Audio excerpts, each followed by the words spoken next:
Hi everyone!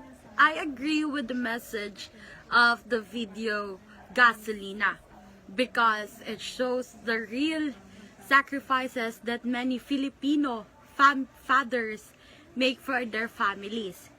It clearly highlights how rising the oil prices affect not just transportation but the daily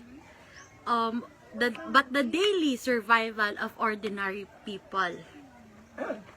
For me, the main issue shown is both the oil crisis and poverty. As fuel increase, everything becomes more expensive, and families struggle even more to meet their basic needs. This situation forces parents to sacrifice more, something at the cost of their own health and well-being.